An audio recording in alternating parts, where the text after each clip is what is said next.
ce n'est pas non plus la natalité ou autre, c'est l'innovation technologique. Et là, on en a deux devant nous qui sont en train de se mettre en place, qui sont les nouvelles technologies de l'énergie, les nouvelles technologies de l'agroalimentaire, plus tout ce qui est Internet, etc., nouvelle génération et autres. Et là, si on y arrive, si on entre là-dedans, on a 10 ans de croissance devant nous. Vous voyez, quand on voit que les Américains vont bientôt devenir le premier exportateur de pétrole au monde, enfin, on se dit, mais il y a quand même le gaz de schiste, on dit quand même, il y a quand même un problème de ce point de vue-là, et non, alors qu'on pourrait le faire, mais non, surtout pas, principe de précaution. Donc c'est là où il faut faire attention, c'est-à-dire que bien entendu, on manque d'avenir, mais surtout on manque de prise de risque, vous savez, c'est le couple rendement-risque. Si je veux du rendement, je dois prendre des risques. Mais nous, on a tellement peur de l'avenir qu'on ne peut plus prendre de risques, on a tellement de pression fiscale qu'on ne peut plus prendre de risques. C'est là qu'il faut agir. Tant qu'on n'agira pas de ce point de vue-là, on n'aura bien sûr pas de croissance. Alors la situation est d'autant plus compliquée pour la zone euro que les pays émergents sont en train de ralentir. Cette nuit, le Nikkei a abandonné plus de 7% parce que la Chine a publié, ou plutôt HSBC a publié un indice d'activité en Chine plutôt négatif. Vous pouvez nous expliquer ce qui se passe en ce moment au Japon? Est-ce qu'il faut avoir peur de cette baisse nocturne? Alors, je vais essayer de vous donner quelques éléments de lecture. Juste la chronologie, donc hier après-midi, on a le président de la Fed qui finalement a un discours assez mitigé sur l'économie américaine et sur la volonté de poursuivre donc un soutien à l'économie. On a dans la nuit le marché japonais qui perd 7%. Pourquoi perd 7%? Parce qu'en fait le marché japonais a pris 80% en fait en quelques mois. Et juste pour continuer la chronologie, on a dans la matinée en heure européenne en fait des indications qui confirment que l'économie chinoise sur des indicateurs avancés est en train de ralentir, peut-être un petit peu plus fort que ce qui était anticipé. Donc ça explique que les marchés sont en train de corriger actuellement et pourraient peut-être, je ne crois pas qu'il y ait de panique, mais on va avoir une correction qui se poursuit un petit peu, parce que de toute façon il y a un peu de prise de bénéfices. Alors si on revient sur le Japon, écoutez, le Japon, je vais peut-être vous étonner, alors peut-être que j'ai des amis à la tribune qui seront plus malins, je ne le suis. Autant finalement les politiques des banques centrales américaines, européennes, banques suisses, finalement ont une certaine cohérence. On peut accepter ou ne pas être d'accord, mais une certaine concurrence. Finalement, notre lecture, c'est que le Japon est un petit peu en train de jouer avec le feu, parce que c'est pas du tout évident qu'ils vont réussir à relancer l'inflation. Peut-être pour donner un peu de contexte, l'économie japonaise, elle est en fait assez extraordinaire. C'est-à-dire depuis plus de 10 ans, elle est en déflation, je vous dirais avec des chiffres finalement qui s'enchaînent les uns après les autres en étant finalement assez décevants, avec cependant le PNB japonais par habitant qui a quasiment tout le temps progressé sur cette période, et le PNB japonais en valeur absolue par habitant qui est supérieur à celui des États-Unis par habitant. C'est-à-dire que l'économie japonaise, elle est très puissante. Le gros problème du Japon, c'est la démographie. C'est la démographie. Et comme le Japon s'est complètement fermé à toute forme, je dirais, d'immigration sur le flux qui permettrait de compenser cette belle démographie, moi je ne vous cache pas que la Banque du Japon prend beaucoup de risques, premier point, on peut peut-être se réveiller, moi je pense au second semestre avec un peu d'inquiétude, il apparaît que les marchés commencent à s'inquiéter un petit peu maintenant, dès à présent, et deuxième point, pour qu'on ait une inflation réelle, il faut qu'il y ait de la demande. Pour qu'il y ait de la demande, il faut qu'il y ait des consommateurs, pour qu'il y ait des consommateurs, il faut qu'il y ait de la démographie. Donc de toute façon, tant que le cycle de la démographie ne sera pas d'une manière ou d'une autre adressé, et ça c'est pas un coup de baguette magique, c'est pas 6 mois, ça va être compliqué. Donc peut-être prudent sur la partie japonaise. Frédéric Mott, vous voulez intervenir? Vous avez peut-être aussi quelques pépites des entreprises qui seraient tout-terrain, en quelque sorte, dans une période qui s'annonce peut-être un petit peu plus agitée? Alors, les entreprises tout-terrain, aujourd'hui, vous les payez 29 fois les bénéfices. Donc, je vous déconseillerais de les acheter. Ça répond à votre question. Aujourd'hui, en fait, il faut que vous sachiez que le marché action, il est fait de plusieurs investisseurs. Il y a 4 catégories d'investisseurs. Il y a ceux qui achètent très bas, qui vendent bas. Il y a ceux qui achètent bas et qui vendent haut. Il y a ceux qui achètent haut et qui revendent plus haut. Et il y a ceux qui achètent compliqué. De dédicace sur le stand Action Future. Faites de la publicité. Édouard Camblin, dédicace. Aujourd'hui, je pense que la correction qu'on a aujourd'hui, elle va être plus sévère qu'on le pense. Parce que le marché action a été tiré essentiellement par des liquidités qui étaient injectées par des banques centrales, que les fondamentaux des sociétés dans leur ensemble sont pas toujours au rendez-vous, et que, en fait, si on regarde l'histoire, à chaque fois que les investisseurs momentum ont pris le relais de ceux qui vendaient haut, d'accord? Parce qu'il y en a qui respectent, dont je fais partie, on respecte une discipline de prix. Quand c'est à son prix, on sort. Et derrière, il y a des investisseurs momentum qui viennent nous acheter les titres parce qu'ils pensent que ça va aller plus haut. Eh bien, on se rend compte que à chaque fois qu'on a eu ce type de comportement sur les marchés, ça s'est mal passé. Aujourd'hui, et je suis désolé d'aller contre ce que vous dites, mais j'entendais en venant un commentaire sur BFM d'un opérateur à Londres qui disait non, tout le monde reste à peu près serein. Oui, les gens ils sont sereins parce qu'ils ont pris 25% depuis un an ou 30% depuis un an. Donc effectivement, ils ont l'impression de rendre un petit peu en rendant 2-3%. Mais si on regarde par exemple le crack de 87, il est venu des gens à un moment donné qui se disent aïe, je suis plus en train de jouer avec mes bénéfices là. Si ça continue comme ça, je vais perdre de l'argent. Il faut voir une chose, c'est que quand on a la correction de 2008, toute personne qui est rentrée dans le marché depuis juin 95 est perdante. Donc vous voyez le mouvement de panique, pourquoi est-ce qu'il vient? Donc tant que les gens rendent un petit peu de profit, ils resteront à peu près sereins, et à mon avis, quand les choses vont s'accélérer, les gens vont jouer avec de moins en moins de sous. Ça c'est la première chose. Au niveau, sur les commodities, j'en ai entendu parler, toute entreprise qui est consolidée met la pression sur ses fournisseurs. Si on schématise, pour les 10 prochaines années, les États-Unis et la Chine ont consolidé l'économie mondiale à eux deux et ils vont mettre la pression sur leurs fournisseurs de matières premières. Donc, pour l'expliquer de façon imagée, quand je suis américain, que je peux produire moins cher chez vous, que je peux repackager ce que vous avez produit avec ma marque et vous le revendre parce que vous êtes en train de vous enrichir, vous êtes un ami. À partir du moment où c'est moins intéressant pour moi de produire chez vous parce que les coûts de salaire ont augmenté, et qu'en plus de ça, vous avez des leaders chez vous, des sociétés qui viennent concurrencer mon produit, vous n'êtes plus un ami. Et si la seule chose qui vient de vous, c'est des commodities qui sont élevées, là, vous devenez un ennemi. Et je pense qu'on a connu sur les 10 dernières années des marchés de commodities très élevés. Dans les 10 prochaines années, on va voir que Chinois et Américains ont intérêt à faire baisser le prix des commodities, qui est le principal moteur de l'économie des pays émergents. Vous voulez que je parle des actions en particulier? Ce qui me fait dire la chose suivante. Je serai très prudent sur le marché à court terme, je vous l'ai dit. Je pense que même si j'ai une forte conviction à moyen et à long terme, je pense qu'on aura des bons points d'entrée dans les prochains trimestres sur les marchés actions. Je garderai comme réflexe une chose, il y a plein de boîtes en Europe qui vont très très bien. L'idée, c'est pas d'acheter une boîte européenne ou une boîte française. L'idée, à mon avis, ce serait de garder ce simple principe qui est de dire j'achète un leader mondial d'origine européenne ou d'origine française. Ça, c'est la première chose. Deuxièmement, soyez bien disciplinés sur le prix. Parce que la seule chose que vous contrôlez quand vous faites un investissement, c'est le prix que vous payez. Le reste, c'est sujet à des fluctuations.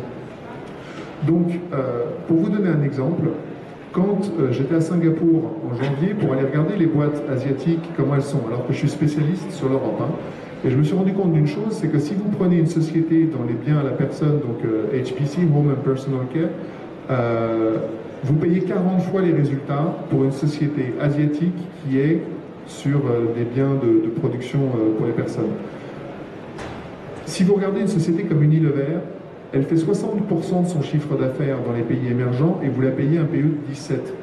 Donc si vous prenez le PE de 40 que sont en train de payer les investisseurs pour des sociétés venant des pays émergents et que vous appliquez ce PE de 40 ne serait-ce que sur les 60% du chiffre d'affaires qu'Unilever réalise dans les pays émergents, on voit qu'à un PE de 17, Unilever est toujours très peu cher, en relatif. Donc, je pense que les leaders mondiaux d'origine européenne, c'est des choses qui sont intéressantes à commencer à regarder maintenant pour vous. Et traitez pas le marché comme un ennemi qui fluctue et qui varie, traitez-le comme un ami qui vous apporte des opportunités. Et je pense que c'est une bonne approche. Merci. Je propose une petite conclusion chacun et avant de passer la parole à la salle, parce que je vois que l'heure tourne, Jean-Paul Pépès, petite conclusion sur la thématique du jour. Oui, je pense que nous avons quand même un vrai souci sur ce qui se passe avec le Japon. et sur la façon dont on pourrait avoir une espèce de guerre des banques centrales ou de guerre des politiques monétaires, comme vous voulez, pour se sortir d'affaires, pour les points. Et je pense que cette guerre-là, même si elle n'a pas été abordée directement par les banques centrales pour des raisons politiques, elle existe. Les Américains, au tout début, ont trouvé que nos amis japonais étaient fous dans la mesure où ils en faisaient beaucoup plus qu'eux. Et maintenant, on commence à avoir des interrogations. Le risque, quand même, c'est que les anticipations d'inflation bougent en liaison avec ce que font les Japonais.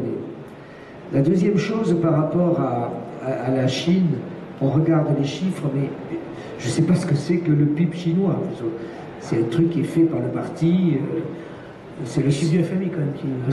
Oui, bien sûr. C'est le seul pays du monde. Je sais bien que ce n'est pas une grosse économie, la Chine, mais fin janvier de l'année, on a le chiffre de la croissance de l'année passée et il ne s'est jamais revu. Tandis qu'un plus petit pays comme France, par exemple la France, on s'y vient plusieurs fois, tandis qu'en janvier, février, c'est fait.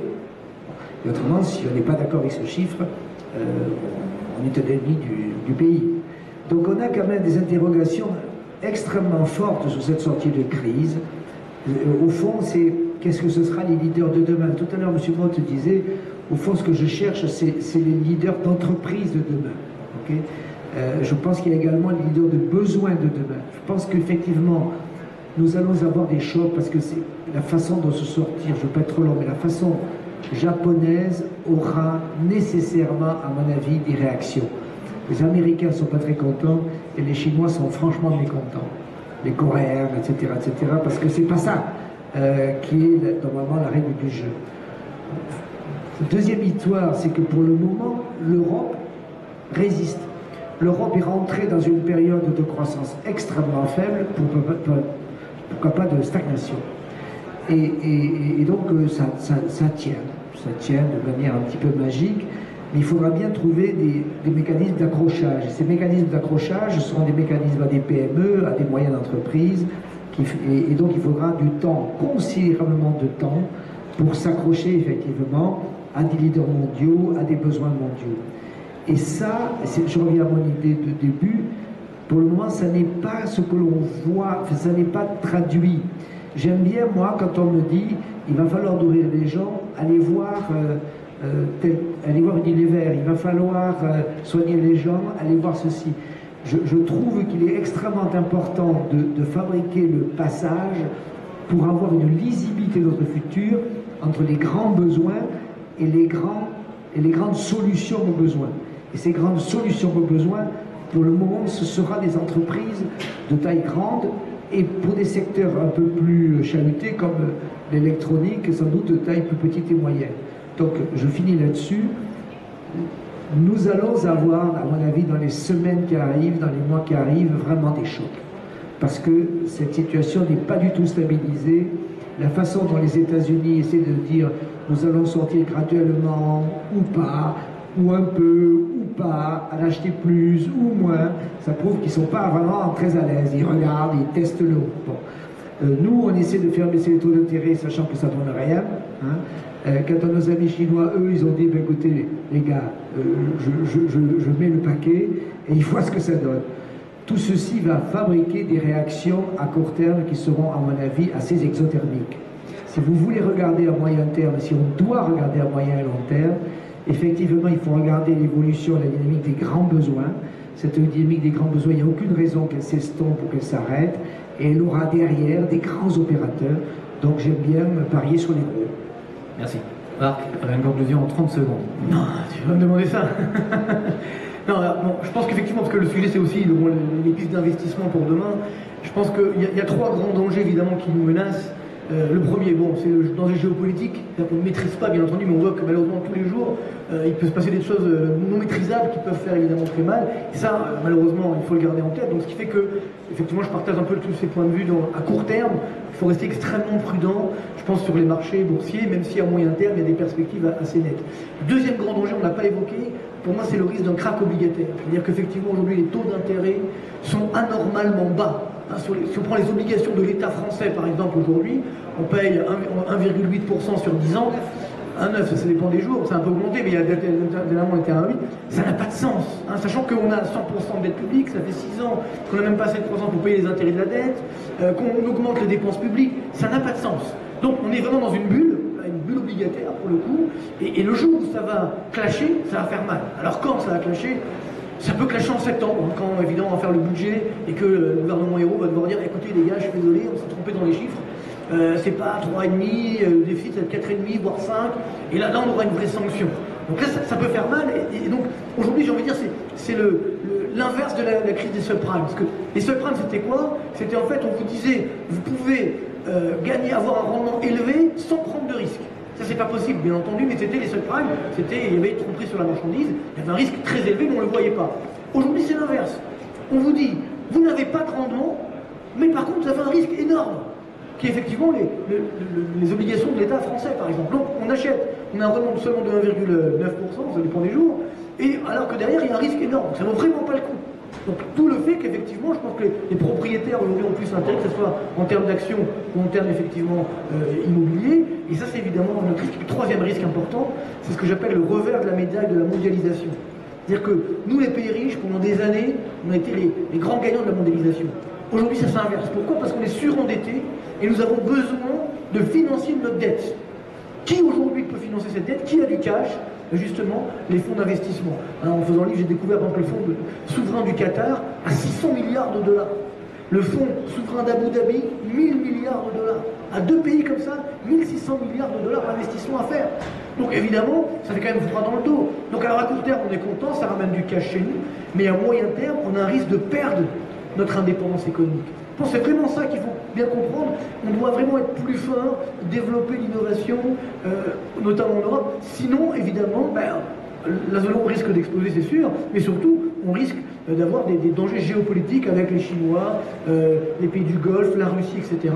Et ça, je pense que c'est le vrai danger. Voilà pourquoi, à moyen terme, je pense qu'on doit garder cette initiative sur les marchés actions. Ici, à court terme, on aura beaucoup de volatilité. Et je suis d'accord, effectivement, ce sont quand même les propriétaires qui resteront des gagnants par rapport à ceux qui vont prêter et qui risquent évidemment de perdre assez gros, notamment sur les obligations d'État. Merci. Un mot sur le risque de krach obligataire, peut-être? Oui, écoutez, globalement, je partage complètement l'analyse. Il y a des opportunités. Il faut peut-être avoir une approche de pilotage à vue, ça doit rester très actif. Le risque de krach obligataire, oui, il est bien là. Alors après, est-ce qu'on pourra l'éviter? Peut-être, mais pas certain. Alors, en conclusion, j'aimerais dire deux choses. Un, je vous l'ai dit, commencez maintenant à regarder des boîtes qui répondent aux problèmes, aux besoins long terme, dont vous comprenez parfaitement l'activité. Imaginez que c'est l'appartement qui est en face de chez vous et que vous connaissiez aussi bien la société dans laquelle vous allez investir que vous connaissez l'appartement qui est en face de chez vous. Et attendez que le marché vous le présente peu cher. Il faut que vous soyez discipliné là-dessus et avoir une discipline. Maintenant, pour résumer, vu que le sujet est quand même sur la crise, je pense qu'il y a une chose qui est importante, c'est l'état d'esprit que vous devez garder et qu'on doit garder dans ces moments-là. Et si vous me permettez, Philippe, je vais terminer par une histoire que je trouve fantastique pour résumer la situation aujourd'hui. À la fin de l'année 1974, Israël sortait de la guerre des 6 jours et il y avait une crise économique qui était assez importante. Et le pays était dans l'impasse. Le business model du pays était mis en doute. Et donc il y a Golda Meir, la première ministre, qui dit bon, on va réunir tout le monde dans une pièce pour essayer de trouver, voir si quelqu'un a une solution à cette crise qui semble sans fin. On appelle même les guerriers historiques de l'État, Moshe Dayan, tous les conseillers les plus smart, les QI du pays sont tous dans la pièce et on cherche une solution. Et il y a un jeune conseiller qui dit moi j'ai une idée. Alors on lui dit oui, quelle est l'idée? En fait on va déclarer la guerre aux États-Unis. Alors ils sont un petit peu surpris. Il y a Golda Meir qui dit écoutez là c'est une réunion sérieuse, vous pouvez développer un petit peu votre point. Il fait bah oui, on déclare la guerre aux États-Unis, ils nous détruisent, ils nous envahissent, ils nous reprêtent l'argent, ils nous prêtent de l'argent et on recommence. Et à ce moment-là, il y a Moshe Dayan qui dit oui, mais qu'est-ce qui se passe si on gagne? Et je pense qu'en fait, quand on regarde les choses comme ça, c'est toujours noir, c'est toujours. Mais l'homme a toujours montré que des crises. En fait, le monde est en crise depuis qu'il existe. Je vous invite à lire des livres sur les crises depuis celle des tulipes. Le 19e siècle a eu une trentaine de crises, le 20e siècle a eu une quarantaine de crises. Il y a toujours les mêmes réflexes au même moment. mais à la fin de la journée, je pense que une solution, on survit à ça. Vous gardez un Les crises bon, sont des phases gardez un bon d'opportunité, moral. effectivement. Mais- Les crises sont des phases d'opportunité en permanence. Ah ben voilà. Merci beaucoup. Donc, on va passer la parole à la salle si vous avez des questions. Oui, monsieur.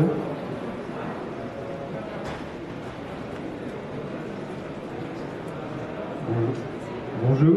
Est-ce que vous pourriez nous parler un peu de la situation en matière de commerce international et d'échange, des perspectives, et savoir si en termes de choix d'action, il faut toujours choisir des valeurs exportatrices, si c'est toujours une bonne perspective ou pas. Merci.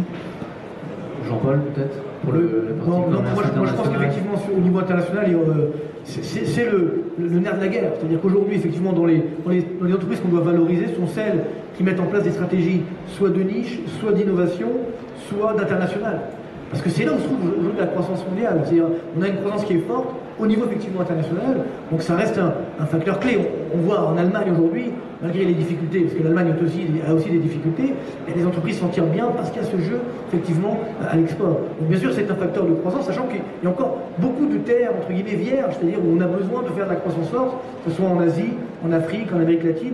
Donc bien sûr il faut valoriser ce développement international, et même s'il faut quand même faire un stock picking, pas prendre n'importe quelle valeur qui sont internationales, mais c'est évident qu'aujourd'hui c'est un moteur de croissance, notamment dans les choix boursiers. Ah bien sûr, il y a des craintes géopolitiques, c'est évident. Par exemple, sur le cas africain, c'est évident qu'il là aussi, on doit faire du stock picking, faire attention, et pas avoir des économies où on peut avoir des coups d'État ou autres. Donc c'est là la difficulté. Les gouvernements ne vont pas nous faire un protectionnisme où les choix de la Boche, de ce point de vue-là, ne sont pas... Enfin, vous voyez ce que je veux dire? Moi, je comprends, mais je pense que c'est trop tard pour une raison simple. Parce que des fois, on me dit, bon, on n'a qu'à fermer les frontières en France. Je veux bien, mais à ce moment-là, si je veux acheter un ordinateur français, par exemple, comment je fais? Ouais, c'est-à-dire que ça n'existe pas. Donc tout le problème est là aujourd'hui. On a été un petit peu trop loin, mais par contre, si effectivement, ça serait vraiment un drame. Parce que quand on se replie sur soi, qu'on fait du protectionnisme, etc., généralement ça débouche sur une montée des nationalismes et puis des guerres comme on avait avec la Seconde Guerre mondiale. Donc il faut absolument éviter ça. Pour les actions. Oui, alors ça, je vous conseille très vivement de choisir des sociétés. En fait, raisonnons en question simple. 1, est-ce que je comprends parfaitement ce que fait l'entreprise? 2, qu'est-ce qu'elle fait que ne feront pas les Chinois dans 5 ans? Si vous investissez dans une entreprise et que vous n'êtes pas absolument convaincu que ce qu'elle fait, elle continuera à le faire dans 5 ans et que les Chinois, étant le méchant dans des pays émergents, ne va pas venir, c'est un deuxième point. Le troisième point, c'est quels sont ces relais de développement, de croissance. Moi, je pense qu'en fait, les États sont complètement largués dans cette histoire-là. Ils sont en dehors du coup et en retard sur la partie. En fait, la personne la plus puissante au monde, vous connaissez probablement pas son nom, je dirais qu'il s'appelle Rex Tillerson. Personne ne le connaît, c'est le président d'Exxon. Lui, ça fait 70 ans qu'il place ses pions aux 4 coins de la planète. Quand il y a quelque chose, une opportunité en Argentine, il appelle la présidente, il lui dit « Venez dans mon bureau, je vais voir si éventuellement je peux mettre quelques milliards chez vous ». Il appelle Poutine pour aller utiliser ses réserves en Russie. Les grandes entreprises mondiales, ça fait longtemps qu'elles ont posé leurs pions et qu'elles vont tirer profit des opportunités qui se présentent sur la planète. Donc, je suis suisse, moi. Enfin, je suis suisse et français. Depuis l'âge de 14 ans, j'ai des actions Nestlé et je compte plus sur Nestlé pour payer ma retraite que sur l'État français ou n'importe quel autre État. Donc, prenez des entreprises qui sont plus puissantes que les États et vous verrez que les politiques, en fait, ne sont là que pour gérer une situation qui est très compliquée. Donc, je vous recommande vivement de faire ça et vous dormez tranquille comme ça, si vous avez acheté pas cher. Jean-Paul, vous vouliez réagir aussi? Une question de monsieur? Par rapport à l'export, d'abord, faites attention de ne pas trop dormir, hein. Mais vous connaissez l'histoire des actions qui, aux États-Unis, quand on les prenait 50 ans après, c'était des merveilles, et 50 ans après, c'est pas forcément des merveilles. Donc il faut bien choisir et bon, faire attention de ne pas trop dormir. Sur l'export, par rapport au sud de la zone euro, il y a quand même des trucs qui sont en train de se passer, quoi. Si vous regardez les boîtes, l'Espagne, même la Grèce et l'Italie, il y a des boîtes qui remontent par l'export. Et donc je pense que de ce point de vue-là, mais ça ce sont des boîtes, hein, et qui sont remontées tout simplement parce que la demande interne dans ces pays s'est effondrée et parce qu'ils ont baissé leur salaire. Donc si vous avez un prisme exportateur, il y a effectivement quelque chose qui se passe au sud. Merci. On prend une dernière question parce que malheureusement l'heure tourne. S'il vous plaît, bonjour. Ma question, voilà, est-ce qu'un accord de libre-échange entre la zone euro, l'Europe et les États-Unis permettrait, selon vous, à la zone euro probablement de sortir de la crise, ou bien au contraire d'accentuer le différentiel, par exemple, de croissance entre certains pays, l'Allemagne et la France? Merci. Bon, alors on prendra après une question. Simplement, rapidement, les ministres. Le problème du libre-échange aujourd'hui, bien sûr, il faut l'accentuer, si et seulement si on adapte la structure économique. C'est-à-dire qu'effectivement, si nous, par exemple, la France, on continue avec un marché de travail très rigide, autant de pression fiscale, on risque d'être des perdants de cette zone de libre-échange, entre guillemets. Donc, il faut effectivement s'adapter. Donc, le libre-échange, il doit être favorisé, si et seulement si on accepte les règles du jeu et on joue au jeu. Mais si on dit, bah non, on reste franco-français, tout va bien, on s'adapte pas, on est le village d'Astérix, à ce moment-là, évidemment, on sera des perdants. Donc, c'est pourquoi, oui, c'est une solution, mais il faut que tout le monde joue le jeu. Merci. Et on avait une dernière question. Oui, pardon, monsieur. Je comprends très bien que l'euro est très fort, trop fort, et que c'est une des raisons principales des problèmes et du chômage très élevé des jeunes. Est-ce qu'à ce moment-là, et certains économistes le préconisent, il ne faut pas mettre en question l'existence de l'euro, qui est un outil qui ne peut pas baisser aujourd'hui avec la volonté des Allemands? Alors, le problème, si vous voulez, c'est qu'effectivement, à la base, la création de la zone euro, c'était quelque chose d'historique. C'est la première fois qu'on crée une monnaie unique en temps de paix. À la base, c'était formidable. C'était une arme exceptionnelle. Et d'ailleurs, les Américains en ont eu peur au début. Ils se disent, attendez, là, on a un vrai concurrent en face de nous. Mais cette arme formidable, on l'a retournée contre nous. Donc le problème n'est pas l'euro, mais l'utilisation effectivement qu'on en a faite. C'est-à-dire qu'on a oublié que l'euro, c'était un moyen vers une union fédérale, vers une harmonisation des conditions fiscales, réglementaires, etc. Et donc, comme il n'y a que les Allemands qui ont joué le jeu, quasiment, c'est-à-dire qui ont tenu leurs engagements, ben aujourd'hui, ce sont les seuls qui sont prêts à supporter un euro à 1,30. Alors que nous, en France, par exemple, tout à l'heure, je parlais du niveau d'équilibre de l'euro-dollar qui est autour des 1,15 $ pour un euro, mais en France, c'est plutôt 1,05 $ pour un euro. En Grèce, c'est 0,65 $ pour un euro. Donc le problème de la zone euro, c'est que ce n'est pas ce qu'on appelle une zone monétaire optimale. Ce sont des pays complètement différents, sans harmonisation, sans budget fédéral. C'est ça qui, effectivement, est extrêmement dangereux. Donc, évidemment, ça serait facile de dire, on n'a qu'à sortir de la zone euro. Simplement, vous voyez, je fais le scénario catastrophe, vous direz, si on sort de la zone euro, qu'est-ce qui se passe? Alors là, bien sûr, les taux d'intérêt peuvent augmenter à 10%, enfin, ça peut être un vrai cataclysme aussi. Donc, mieux vaut à l'arrière essayer de sauver ce qu'on peut encore sauver de la zone euro et faire les réformes qui s'imposent. Et sinon, effectivement, il y aura le scénario catastrophe d'une fin de la zone euro, mais ça sera encore pire que ce qui se passe aujourd'hui. Alors peut-être dans 10 ans, ça ira mieux, mais en attendant, on risque d'avoir une situation très difficile. Ok, merci. Je vous remercie tous les trois d'avoir participé à cette table ronde. Je vous remercie, les journalistes publics, de votre présence. Je vous signale que Marc Touati fait une petite séance de dédicace pour ceux qui seraient intéressés sur son stand qui est au fond à gauche. Et puis je vous souhaite une bonne journée au salon des marchés. Merci.